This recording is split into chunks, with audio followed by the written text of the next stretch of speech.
What's up, y'all? Oh gosh, my shorts are. I did not adjust before I started. Alright. Welcome to today. I have just gotten over, or am getting over being sick. And I think it was COVID, to be real. I don't know if that's like a flagged word or not still on YouTube, or if it'll try to demonetize me for even saying that. Don't know. But I started feeling sick on Tuesday, like mild fever type symptoms.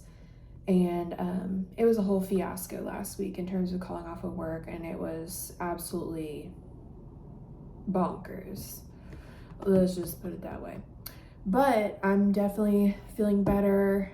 At nighttime, I still get like mild fevery type feeling, but like I'm not really having much congestion anymore in my nose, and it was honestly mainly just like fatigue and feeling like I have a fever a little bit. So, and then like slightly some nasally type stuff, but it didn't last that many days, so I'm really grateful about that. Also, this angle is really flattering. All right. Today, I thought we would do a little sew-along type of video, and I will go ahead and grab the quilt blocks that I will be demonstrating today for teaching, I guess. So the things that you'll need in order to accomplish this would be an iron, which whenever I first started sewing, I did not think that this was a necessary component at all, but I was very wrong because it makes everything 5 million times easier and quicker to do. It makes your project a lot neater. And then an ironing board. I was gonna just get a little miniature one that's close to the ground, and it was cheaper by like, I don't know, it might have been like $15 or $12 or something, but then this one might have been like $30. But definitely get the bigger one, it's 1,000,000% worth it. And I got this at Walmart and this at Walmart, and this was only like maybe $30 too, or like 25 or something for the iron. So you're gonna need your fabric, and the fabric that I have picked out today, look at me, ADHD, I need to go grab the quilt blocks that I was telling you guys about, and then I'll show you our fabric choice today, and then you all can give me some feedback. And I wish that we could do like a live or something like that sometime, but I'm too nervous to do that. Because it'd be nice for y'all to kind of give input like in real time of what colors you might choose or what you think it looks good together. So the quilt block that I have been making, should I prop the phone up so it's like at least a little bit higher? That could be slightly beneficial. Okay, that's a little less like crotch and leg heavy. So the quilt block that I am obsessed with but also hate because it takes a long time to make is Bear Paw. And this is the one that I made yesterday. This is what Bear Paw looks like. At least this is the variation of it that I was doing. I know there's other variations where you don't have this like diamondy shape in the center and you just have like a solid block, like pretend like this color blue was here as well and it's just like a square, like that's also a variation. But I really liked the way this kind of frames everything. And these are some of the fabrics that I got. If you guys watched my most recent video of my haul from the flea market, and it was like my vlog, I think is what I called it, these are the two fabrics that I bought that day. This polka dot blue, and then this like flowery, or is it a leaf? Yeah, it's a leaf. And then this kind of pattern in here that I was really excited about.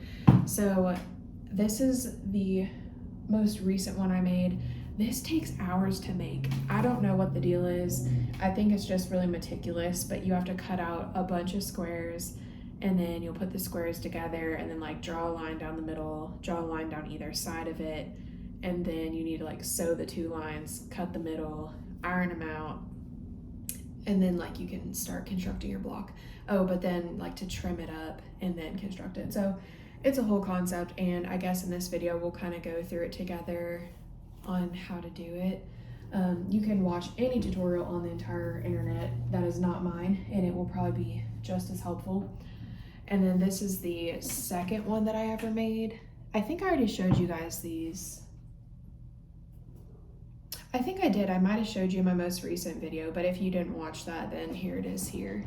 So this one's a lot more subdued and you can't really see the pattern as much. It's something that you have to like see more in person or up close, and you definitely can tell, but you do need to be closer to it to be able to see. So that one was a little bit experimental. And then this is the first one that I ever made, which I really, really like this one a lot. So the pattern that I think I already might have talked about it briefly. Let me go get it on my fridge. I'm gonna make sure it doesn't have my company information on it because I used my legal notepad. And hold on.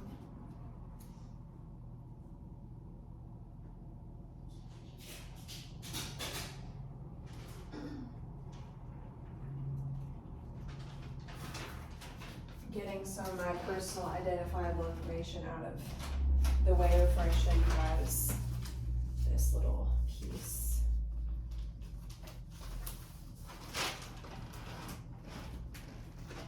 All right, so this looks like a Hot Mess Express, and you probably won't even be able to tell what's all going on here, but the blocks that I just showed you are these.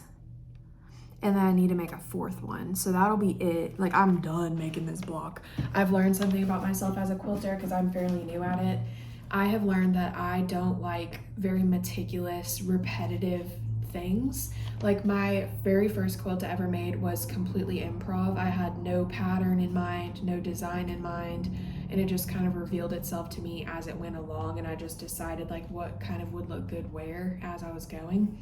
But something like this where it's more structured and planned, and you need to like cut 20 squares of this and then do this to that over and over and over, and then like chain piece it so it's like easier to sew instead of just individually, so you're like trying to save yourself time. I find improv a lot more enjoyable, so that's why I don't really design quilts that are like only bear paw or only Ohio stars, because I personally don't have the patience or desire for that. I feel like it's more fun to do mix and match and like challenge yourself with different blocks. So I am going to be doing this one today, the last one, and then these ones would be a lot easier for sure, where it's just these like half triangles. So there's 2 here and then 2 at the top. So 4 of those style. Then we have 4 houses. And then we have 1, 2, 3 of these like pinwheel type ones. So this one will end up being almost like, if you're a quilter, like a log house cabin type of concept, where we're going to start with this pinwheel, and then I'm going to figure out the measurements of what these little blocks need to be in order to make a bigger block. But I'm so hesitant to start any of these other patterns right now because I don't know the math of how big the pieces need to be to equate to what this is. So I'm gonna need to like trial and error and do some math and like measure out the size of this, and then figure out like, okay, if I'm gonna make a bunch of these little triangle ones, how big would the square have to be with the seam allowance? And it's just a lot for my brain, and I'm stressed about that. So as much as I'm like, oh, I don't want to do the bear paw right now, it's about all I know how to do, like confidently, for this quilt right now.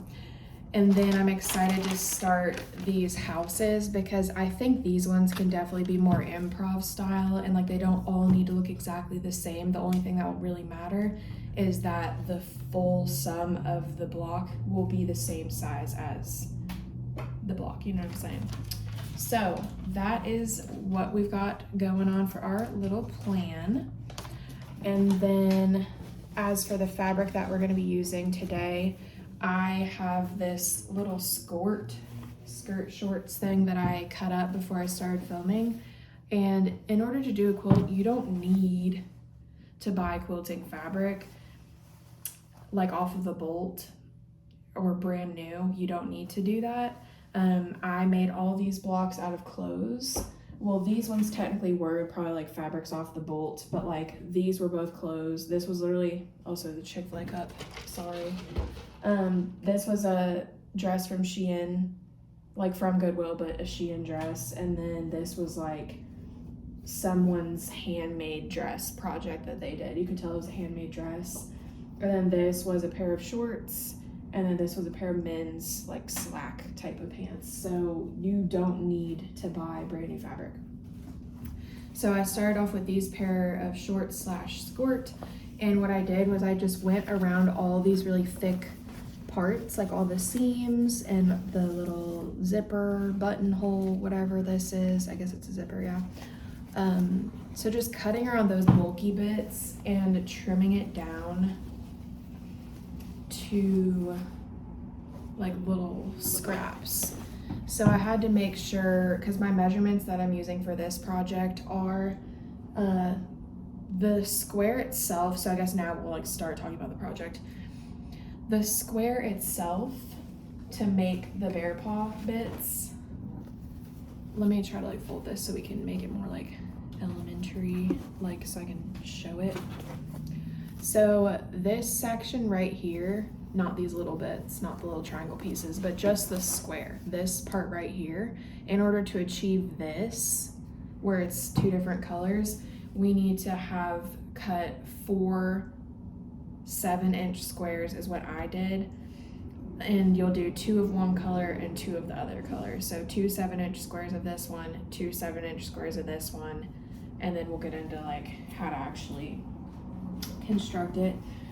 So you need to have 2 different fabric if you're trying to like copy this concept or whatever of a bear paw in this style, because there's a million different ways to quilt, but you're gonna need 2 different colors. So I needed this size to be big enough. This needed to at least be a 7x7 with a little bit of wiggle room so that I could make sure I have enough, which I do. And then I just cut as many of these little scraps as I felt kind of necessary. So I believe about this much of what you see here is going to be suffice, especially after I iron it out and everything. So let's go ahead and pick out the other fabric and then get these on the ironing board. This is going to be a very like sew with me vloggy. I've never done one of these, so I don't know. I don't know if this is gonna be good or not. All right, so I've got my iron plugged in. Also, this is gonna be shaky. Honestly, it's gonna be just fine, I think. It's not gonna be just fine. Also, this does this whenever you don't touch it for a while, because it's supposed to remind you that like, bitch, you got this shit on. I'm gonna try not to like bounce this thing a ton. I really need to invest in a little iPhone tripod. If you guys have any recommendations for an iPhone tripod for filming, not like a TikTok like vertical style, but like a horizontal YouTube style. So we're just ironing our little piece. If there's any stubborn bits, you can do the little steam.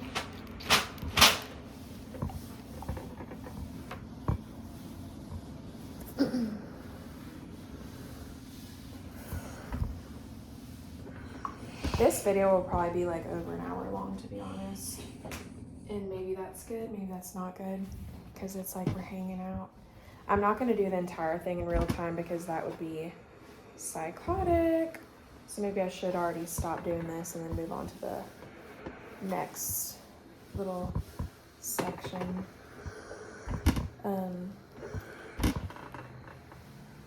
I always find it really enjoyable whenever I am sewing to do, like to pull open a YouTube video of a creator that's like sewing also, so that it feels like we're, you know, sewing together. It's kind of enjoyable. So if you guys want to do that too, feel free. So this is my little shelf, my miniature shelf that I thrifted for like $20 or $25. I love it so much, and it's very like raggedy and it's not very stable, but it works and it looks good. So here's my fabrics down here, our different choices.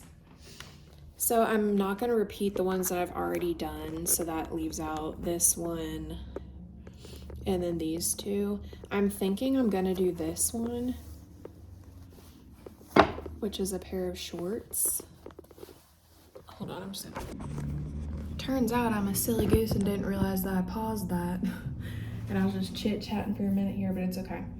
So the dilemma with these is that I made this one way too light unintentionally. Like I like the block, but I didn't realize after having it next to these that I was not gonna like how light it is compared to these other two. I don't even know if you can see that, but so this one is kind of like our determining factor of how can we mend and fix the situation so that they look more cohesive, because the dark two look really good together and the light one doesn't look bad with them, but I just need like something to tie them all together. So I feel like this color, texture, pattern, whatever that we are going with is like a mediary. It's like a similar one to this, like it's companion, but then we need something to make like the dark companion, if that makes sense. So I think this is the one that I'm gonna go with because it'll kind of solve that design problem, I feel. I'm wondering if I can like show y'all. See? I feel like this might like balance it a bit more. I know the angle is horrendous, but I think that might balance it a bit more. Because the other option I was thinking about, and the only other like new fabric that I haven't used yet, like one that I bought for this project and haven't used yet, is this one. But I just feel like this is too light. Like just for it to have like that stark white background, I don't necessarily even like that in these blocks. So we'll see what I end up doing with this one. This might look great in a different pattern, in a different little section.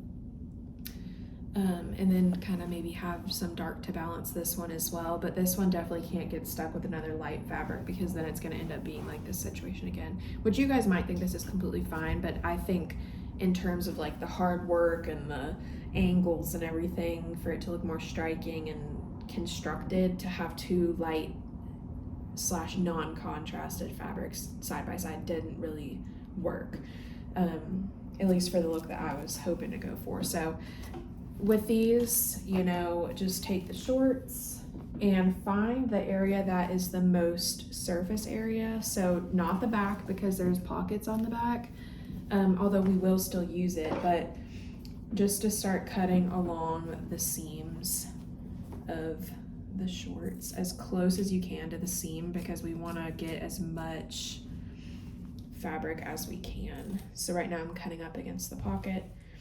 Definitely try to use fabric scissors if you can for this kind of stuff.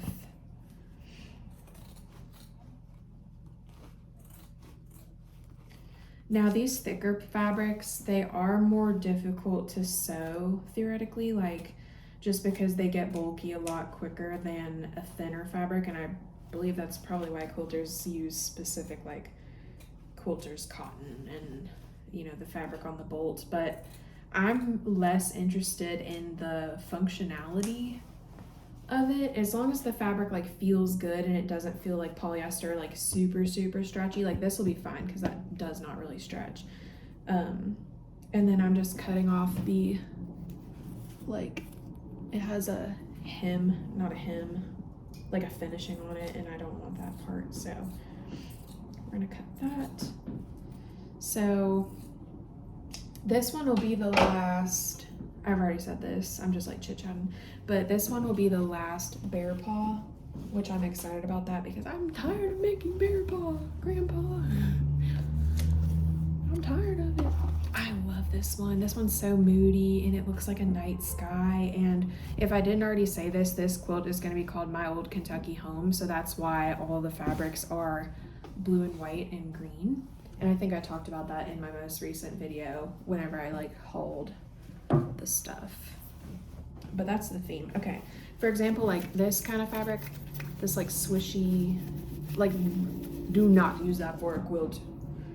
I don't make rules, but I think that would be very challenging to work with and just not very comfortable. And that's part of the concept of a quilt, is that it's cozy, you want to snuggle up in it. And I made that mistake whenever I bought fabric for my very, very first quilt that I ever made. It wasn't even the one with the machine. It was like a hand quilted one that I showed in a video a while ago. It's probably about this size, maybe. And I bought some stretch fabric because I liked, and by that it literally just means the fabric stretches a lot. Like I think I might have even bought like a pair of patterned leggings or something because I loved the pattern on it, but then whenever you start to sew it, you realize it's very challenging to work with, and also it just doesn't feel very comfortable. Like it might be blatantly, like it might be soft, but just cotton I feel like keeps better, and I don't know, I just prefer it. So I love this fabric. If I could, like, I don't know how to upholster, but if I had a chair, I would upholster the fuck out of the chair in this because I love that. It's really nice up close. Like the weaving looks like a linen-y type of gig. I'm just cutting around these pockets. So I think I'll just keep cutting this just so that we save a little bit of time, and then I'll iron these things out, and then I will come back and we will start the process of cutting the squares. All right, time for the cutting portion. I just realized also I'm not a professional, as we know, filming these kinds of videos, so I didn't mention other tools that you're gonna need. Oh yeah, I need to get my rotary cutter as well. Then we're good to go. So I'm also gonna unplug this because whenever I'm not gonna use it for an extended period of time, I'll just go ahead and unplug it. All right, so this is an Olfa rotary cutter, OLFA, that brand right there. And I got this on Amazon for like under 30. Then you'll need a ruler / straight edged item. I think a clear ruler is nice because you can actually see the fabric underneath. If you have like a quilter's ruler where it's like actually bigger and it still has the lines, but you can like move it around and see the fabric from underneath, I just recommend something that you can actually see the lines and like what's going on underneath. And then a marking utensil would be a good place to start. I really like the Jelly Roll pens. Now they have different ones that are like heat activated and it'll erase with the heat, or you can have one that's washable. I don't really find a problem with this because I'm not marking on the right side of the fabric, like the side that you're gonna actually see, so I don't really mind that. But something that I just tried this past block that I made that I actually really like, and it saves a little bit of time and technically more resources too because it can't run out of ink because it's not a pen, is something called a bone folder. So I got this in printmaking class. I ordered one of these. I think I got this on Amazon, but it just says VNCINK. I guess that's the brand. Vinsink. And it just says 6-inch genuine bone folder paper creaser. So what I've been doing is I've been putting a physical crease on the fabric itself, and you push hard enough to the point where you can actually see the line. And I've been doing that. Well, I did this on the past project and I really like the way that it worked, so I'm gonna do it again this time. So those are your utensils that you'll need. And then I have all the ironed fabric ready to go. So I like to try to get the bigger pieces first, just to make sure, like, okay, before we proceed, let's make sure that we have enough fabric. And then this cutting mat is I think it's, yeah, 24 by 18. Yeah, it's a 18 by 24 cutting mat. And I didn't get this until recently, but I love it. And I think it's definitely worth the investment. I think for my first quilting projects, I just used regular fabric scissors and like drew out lines with the ruler, and it was fine. But this is really helpful and streamlines the process, especially with stuff that needs to be more like assembly line done in bulk type vibes. So I really like this a lot. And it's the same brand as the rotary cutter Olfa, OLFA. And it's a rotary mat, so love it. Love it, love it, love it.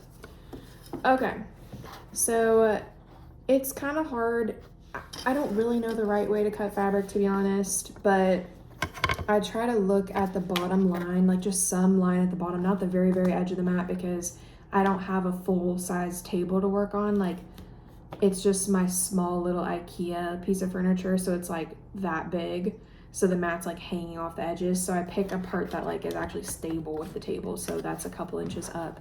So I'll line up the very bottom edge, and then I'll go ahead and take my ruler and I will cut safety. There we go. I will take my ruler and cut along the bottom edge just to establish our first clean line, and I press the ruler hard and keep this as close to the ruler as possible and try my best not to shift it. And then we start getting our little scripty scraps. Throw that on the ground. Okay, so that's my first line, and I want to make sure that, so on this piece of fabric, this is where the seam was, like how it was folded under like that and it was sewed there. So fabric has what they call memory, and you can like see where things have happened to your fabric in the past. So I don't necessarily want to use that. That's not necessarily the look I'm going for right now. So I want to see if the rest of it though is 7 inches, just to make sure that I have enough to use. And if I don't, then I will cut into that, but I don't want to just start cutting into that.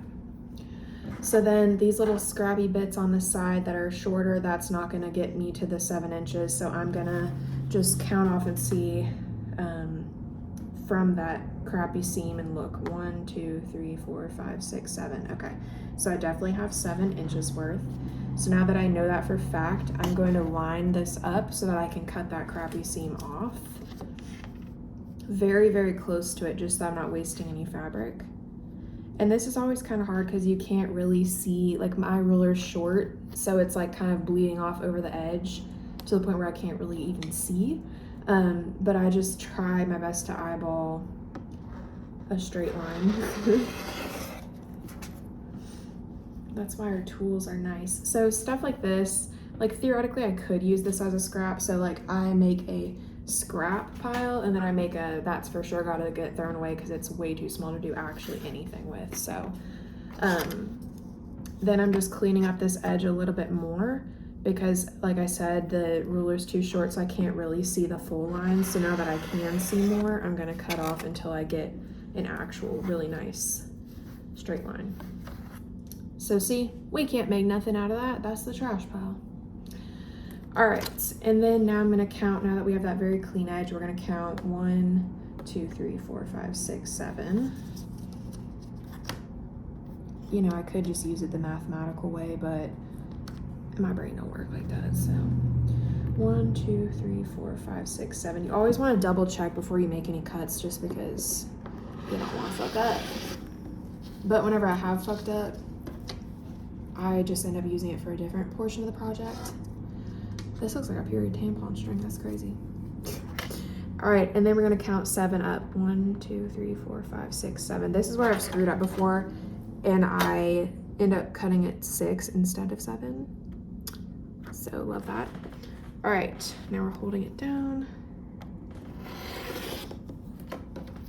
That is our official first 7x7 square. And the rest of it, I will do my best to make the other measurement that we need. So we only need 2 measurements. We need 7x7 and we need 3x3. So I will see if I have enough fabric here to do a 3x3. And if I do, then I'll use it. And then I will continue on and just keep doing this process. Now to get the mathematics of how many you're gonna need, I will show you quickly. Also, this video literally might be like 2 hours long. Does anyone want that? All right, let's simplify it again and fold it down so that we can see our mathematics in a more clear, concise nature. Okay, So the big squares, like I told you guys, two of these, 7x7. So we have 4 7x7s. And then all of these little guys, basically whenever you do this little triangle thing, this is gonna create, hang on, let me just cut 2 squares just so that we can be a little bit more precise with what we're talking about, because I can't really just, I'm a visual learner, so I can't just talk out of my ass without having something in front of me. Something in front of me. 1 2 3, 1 2 3, 3x3. All right. Why does that not look like a 3x3? Oh, it's because it's not. Okay. Let's cut off a little bit more of this. I was like, that don't look right. Okay. That scrap is too small, too small, too small. There we go. Okay, so we're gonna need tutorial. Doesn't know what I'm talking about. Pretend this is another square. So basically we're gonna have one of our lighter colors and then one of our darker colors, and then you're gonna do the good sides together, the sides that you're actually gonna see together, right sides facing. And then once we end up constructing this, 2 squares total, 2 squares will end up creating 4 triangles. So once we do the math of it, you'll kind of get the concept. So for every 2 squares, you're getting 4. Okay. See what I'm saying? Like if I had the squares in front of me, I could literally explain it to you all. So in order to get this, we need, this will be 3 squares and that'll make 6. 6, and then this will be 7. I feel like I'm literally having a stroke because I'm actually good at this and I've done this a million different times. Let me get you all the actual math and then I'll be right back because we need some help. We need some help. All right, this is literally the math I did. I said 1 2 3, 1 2 3, 1 2 3, 1 2 3, 1 1, because that's the way the stack looks in my head. That's all I can help you all with. So 3 6 9 12 13 14. So you're gonna need 14 squares of one color and 14 squares of the other color, and that will give you enough. So now we're gonna sit here. This is the part that takes such a long time, is we're gonna just enjoy ourselves to the best of our ability, and we're gonna cut out 14 of one color, 14 of another color, and then I need to cut 3 more big squares total. So I'm gonna do that. Oh, there's Mr. Sewing Me. We're gonna do, he likes to sit here whenever I sew. I really appreciate it. All right, I'm gonna do that and then I'll be back. Bye. All right, y'all. I switched over to my headphones so I could listen to music while I'm doing stuff. My hair is disgusting. I need to wash it, but okay. So now we got all of our squares, and now I'm going to explain to you guys the next step of the process. So we've got our big squares, our little squares, our big squares, and our little squares.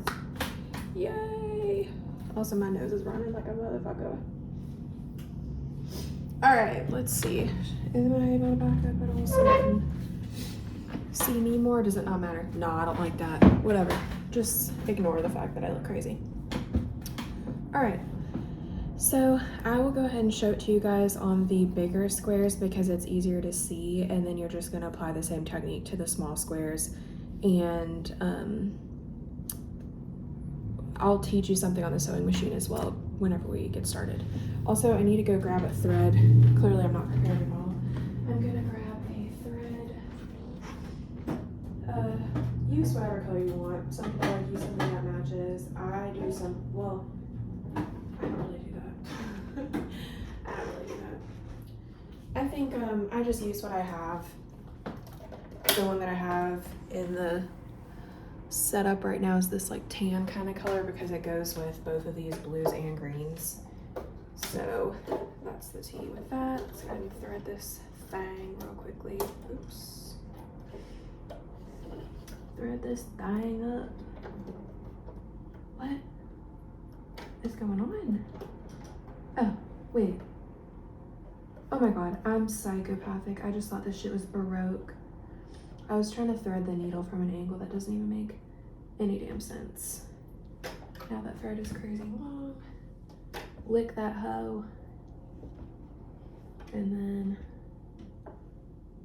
then, some machines have an automatic threader, mine does not.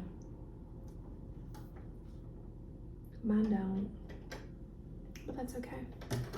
All right, there, now we're set up, Okay, so like I said earlier, you will take your right sides together. So that means the patterned facing each other, the nice sides together, the right sides together. So we're gonna line that up fairly, you know, fairly imperfect. I mean, they should be about the same size with maybe the tiniest differentiation, but nothing crazy. So you might have noticed that I just flipped it over so that it's this way. And the reason I did that is because with the bone folding technique, I feel like I'm not going to be able to make as good of a mark on this linen fabric, but the mark will show up really, really well, I feel, on this type of fabric instead. So that's the reason why I did that. So also, I'm sorry that I don't have a like overhead view or something nice to kind of show this, so we're just gonna wing it to a degree, but I'll still explain what I'm doing so that you can hopefully replicate it. So basically what we're going to do with these squares is we're going to draw a line from corner to corner using our ruler down the center. And this is where you could either use your pen, your marking utensil, whatever you end up using. And we're just lining up corner to corner exactly. And then I'm going to use my bone folder, and you guys will see here in a second, I'm going to make an impression by just going over it, holding really tightly on my ruler so that it doesn't move around a bunch.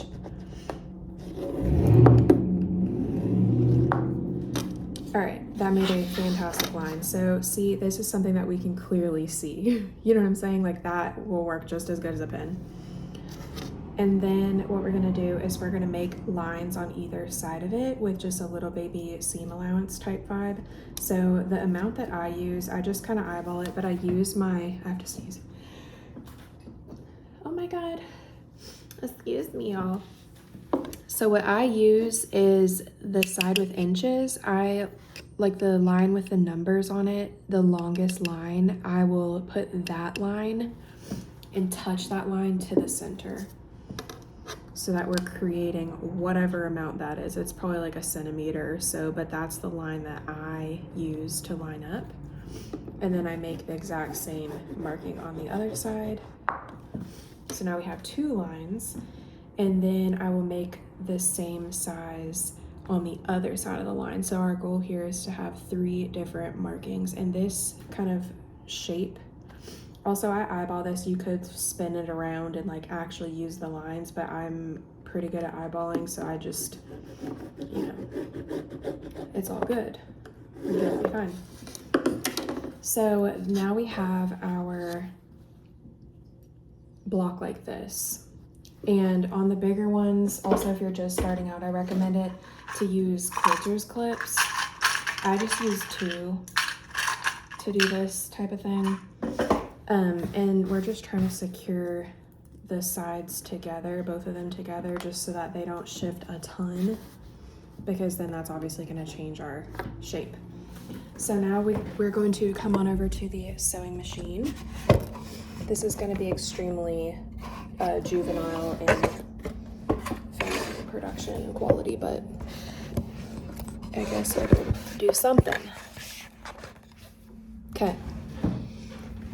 Come on over to the sewing machine, and what we're going to do here is we're not going to touch the center line, but we're going to create a stitch on the other 2 lines. So I usually like to start on the right side, and I line up my presser foot and center it out with the line. Again, you won't be able to see what I'm doing exactly, but I do it just like right near the edge, because if you leave some gaps and there's like no stitches, then it's gonna like peel and like not be good. So you just want to get as much of the fabric in there as you can, and then we're just gonna sew it all the way down. Why does that feel slow?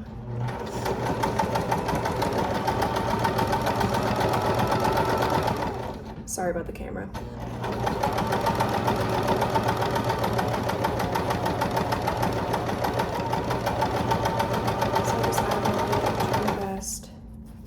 Now, I'm already noticing that this fabric, because it's stretch fabric, I see that it has shifted a tiny little bit. It shouldn't be the end of the world, but that's why it's harder to work with. Okay, and then you're gonna raise your, so you're raising your present foot, and then you just kind of pull,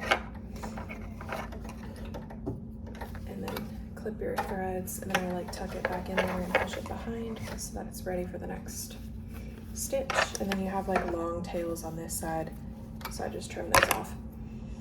All right, so, and then I'll just take off the clip that's on the side that I just stitched. Took that off. And now we're gonna do our other line. Flip the fabric around. Now, as you can imagine, having 14 plus, well actually, whatever 14 times 2 is 28. Having 28 squares to sew together is not fun. And there's way more complex patterns, and if you're doing like, this is crazy, just ignore it.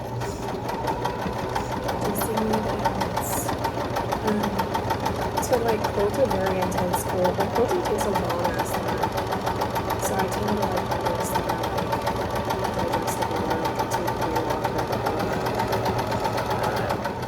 alrighty. So raising the presser foot, pulling it, cutting the thread, taking off this quilt clip, and then cutting this thread on this end. Although this one was like a little bit shorter. Alright. So now we have our squares sewed together, and as you can see, like on the pattern side, it's harder to see the lines, so that's why whenever you're doing this kind of thing, to do your marking on the side that you can actually see. And then we're going to come back over to the cutting area, and we are going to take our ruler, and we're gonna line our ruler up, the edge of our ruler to the center line. And we're gonna take our rotary cutter, and we are going to cut on that center line. Now you see why we didn't sew on it, because we're cutting it. And then now we have our 2 triangles. So then this is our first portion of our block. And we can do all the ironing at the same time, but like you would press this open. So what I would do is I would iron the seam. I think they call that setting the seam, and then I would just open it, and like as I'm holding it, I would like run my iron like over it like that, and then just like press. And then after that is done, then you'll be left with these like little weird doggin tails, and these are the thing, this is another step that takes a while, but I just sit there with my rotary and just like snip them all off. So that is it. I'm just gonna keep going and sew these together. But also I want to show you guys with the small ones, like what the chain piecing concept is, because that's another thing too.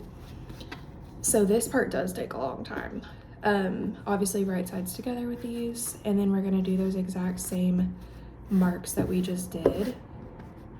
With the small ones, if you guys want to clip them, I recommend that definitely at first. I'm not saying I'm an expert, but I've done this so many times now, it feels like at this point, that I can kind of manage it without the clips, and it doesn't really slip around a whole lot. So we're gonna make our 3 marks, but again, feel free to use the clips because that will like secure and ensure that your thing is not gonna move around a lot. But if you're like, fuck it, then fuck it. Okay, so here's our first little mini. I'm gonna go ahead and get a couple more of these marked up so that we can go over the sewing machine. Also, I had to end up using the funky seam for these because there wasn't enough fabric, sadly. But that's kind of the price you pay for getting the more thrifted clothing option. Like, you're gonna have to work with a lot more imperfections and like weirdness than you would if you were to just like buy a yard of fabric, but that's not what I'm interested in doing, so that's not what we're doing. Okay, also sorry if I'm sniffling a lot. Like I told you guys, I'm sick, but also I just sniffle a lot in general and it's annoying as hell. as hell. Okay, so we're just gonna do 2 for the sake of demonstration. You guys are probably not gonna be able to see it very well at all on here. So this will be so much nicer once I eventually invest in a setup. So in order to make this process go a little bit faster, because it will take a while, is start it the same way you started the other one. And you're gonna get your pieces, start it up, and then once you reach the edge, you're gonna just feed, oh my god, it's so bouncy.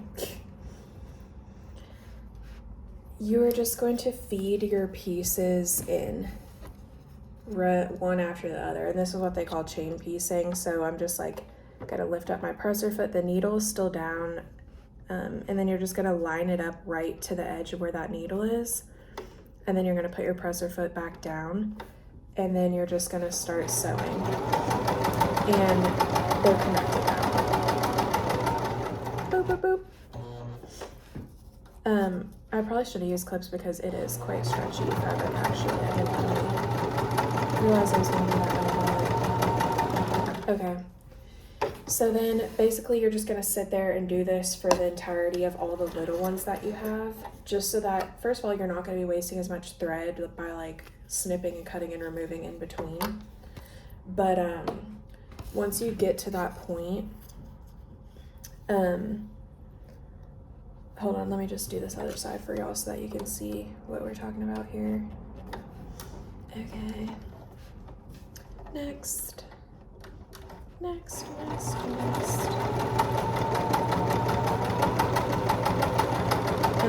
think clips probably would be best. I don't want y'all to be like fucking around doing crazy shit unless you feel comfortable doing that. So once they're chain pieced together, you're kind of worried like, oh god, am I sewing it like actually together? But it ends up working out just fine, oddly. So just make sure they're fairly lined up.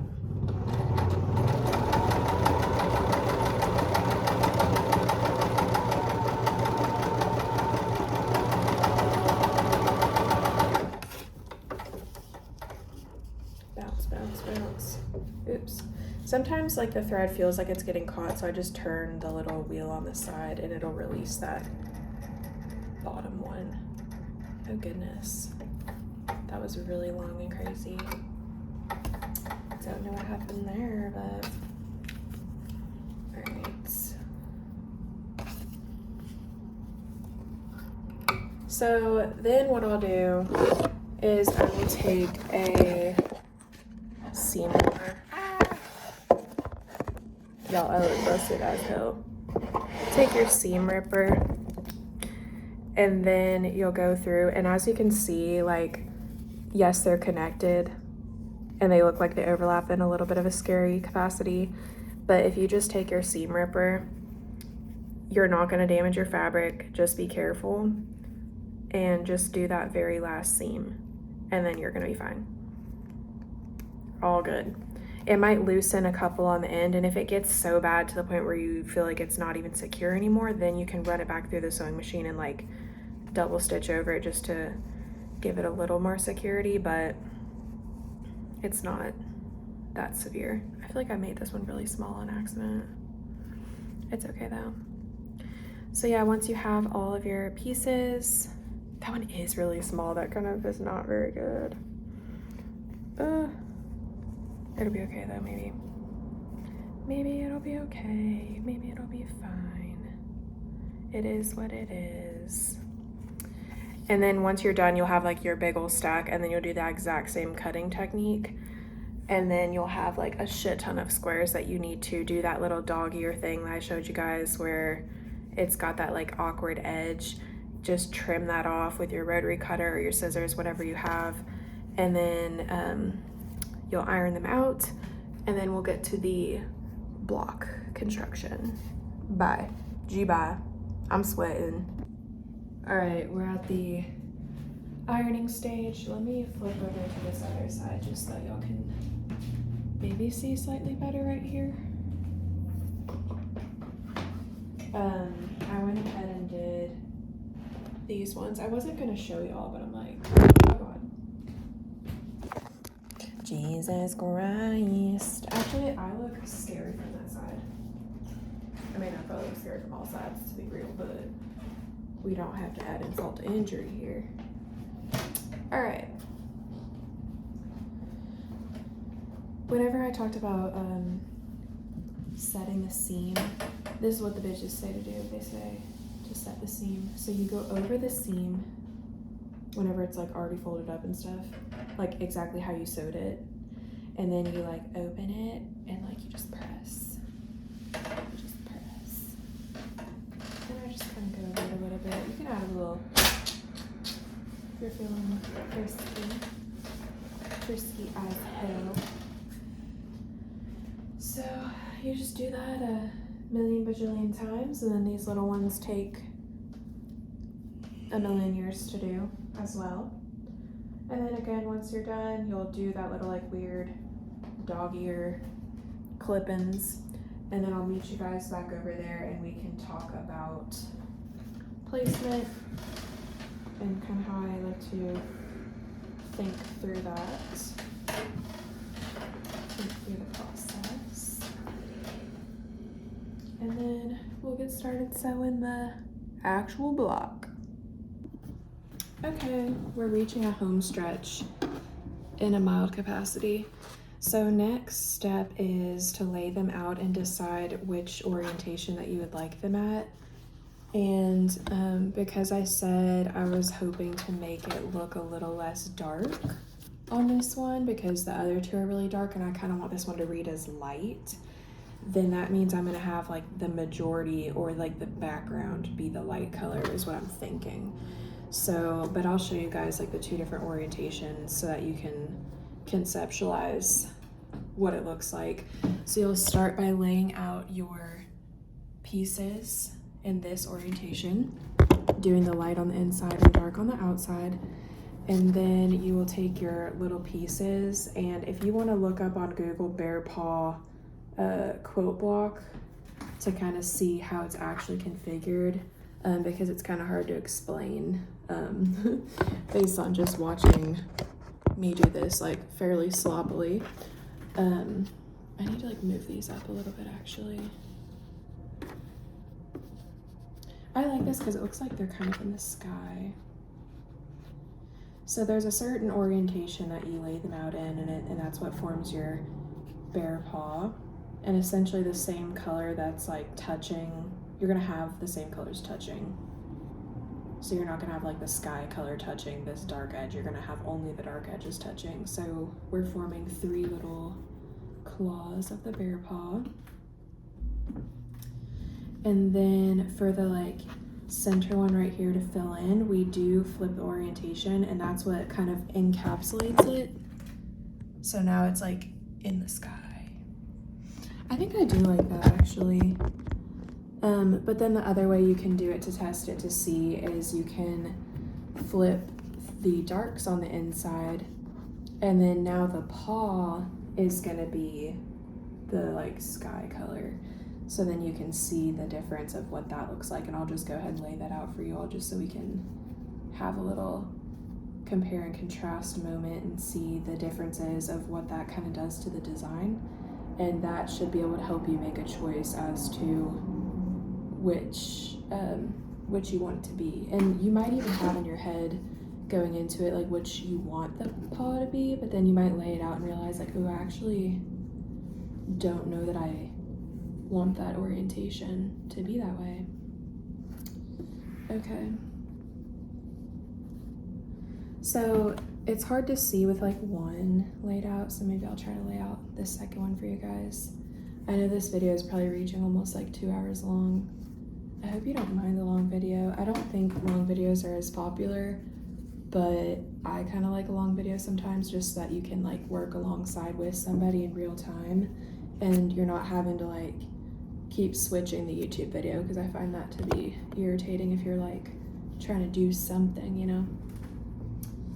And then I'll lay out the bear paw in the orientation over here that I think it's actually gonna go in. I'm probably not gonna show you guys, I know I was like, oh, it's a tutorial, but I think I'm not gonna show you guys like the final, like how we're actually piecing it together, because I think it would just take way too long, to be honest. TBH, because it's already long as hell. It's long as hell. Okay. Yeah, I definitely like the sky one significantly better. So, but at least you can see the thought process here. So this is like, obviously they would be the same. Like, we're not gonna let it be split like this, but this is kind of your deciding factor. And I prefer the lightness that this brings and how the paw like pops out of the sky and it almost like floats, or it looks like you're looking at a pond of water, which is nice because this kind of reminds me of lily pads a little bit. But then this one, it's not really doing as much for me artistically. It just kind of like fades into like a darkness. So I'm gonna switch the orientation so that they're all looking this way. And then I'll go ahead and sew that together and just show you guys the final. But basically, like logistically what you're doing is you are sewing your block. This will be like the only part that I show you guys. So we're essentially trying to create two different shapes to sew to each other. So you're gonna first sew your little paws together, the little claws, so then this will end up being one strip, right? So then we're sewing our one strip onto this strip. So then that's gonna be, like, if you can use your visual brain, this is gonna be like one full piece now. So you're gonna take all these little pieces to make one piece, and then you're gonna attach it to the other one piece. So then it's gonna like truly be one piece. And then you're gonna do the same thing. So you're viewing it in like little blocks and then you attach them together. So then same thing for all of these, and then just be careful on the end one because it is oriented different than the rest. But then obviously you're gonna sew all of these little guys together, and then that's a row. And then once this is a one solid piece, then you're just gonna fold it over the top and then sew the one edge and then open it up and it's your bear paw. But the important things here are to press your seams in between what you're doing. So I would press my seams after I get this singular row together. I would press those seams one direction and then I would sew it to my block, the like paw square, the big one, flip it, press those seams, and then I would do the same step on the other. So you're like doing it like 4 times pretty much. And then once you start attaching them to each other, then you're gonna like press the seams in between. So that's kind of very rough estimate way of telling you guys how to do the steps without actually showing you. I don't clip it anymore for like the little ones just because it's easy to like maintain just a very small area like this, but you're definitely welcome to clip it if you'd like to, if that makes it easier on your brain and on your, you know, self to do. And then I will use clips though once I start actually like lining up seams. And what I mean by that is, let me just grab one just so I'm like giving y'all like some tips. It's kind of harder to see on this one, but like I would start clipping it together whenever I want to line up like this seam right here with this seam. So whenever I'm like sewing them together, the things that I'm looking out for are that they're aligned. Now the middle is a little bit less important to me because if these are wacky doodle on the bottom or on the top, you're going to be able to tell. And they're not absolutely perfect, but they're pretty good. And what you can do is like squeeze your fabric, like if one side is just a little bit shorter than the other, kind of like squeeze that top layer that's shorter over to like make it seem like it's like longer, and then pin it or clip it so that it like holds it taut while you're sewing it through. It's going to be held more taut, so it's like stretching it. So that can kind of help you a little bit if you like get to it and you realize like, oh god, like some of these are not like perfectly lining up. It may not line up perfectly, like right here is not perfect. It's like shifted over the slightest bit, but you can't really tell. And that's what's important, is like trying your best to align your seams. just so that it looks a little bit more continuous, but also at the same time, whenever it's this far back, if there's some mistakes, it doesn't matter. And that's the thing about quilting, is that nothing is like completely perfect. And that's kind of the beauty of quilting. So just a little bit of tips and advice. I'm gonna go ahead and finish this project off, and then I will show you guys the final block, and then we'll sign off. Peace on the street for now. All right, y'all, it's done. We have a casualty. This is mustard, yellow mustard on my hand. I done did burnt my hand on the steamer. I was looking at my block and I was walking up. It got me good. Yellow mustard takes the stinging out and it helps it heal and like not scar and be painful and bad. So that's what we got. So here's the block about 4 hours later. I know, isn't that psycho? I really like it a lot. I think this is one of my new favorite ones actually. It just like visually and artistically looks really cool. So that's the block. It looks so good. It almost looks like tie-dye or something, but it's not. It looks like, what's that kind of printmaking? Cyanotype?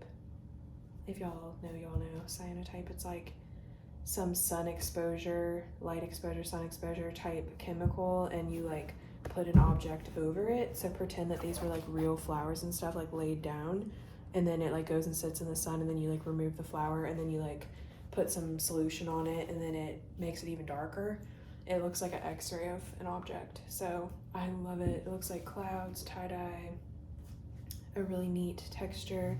And then I really do enjoy the linen-y darker blue with whatever type of thing that is.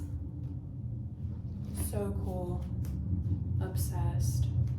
Yay! Thank you guys for watching. I love you all. I will check in at another point soon. Love you guys. Bye. Go make something.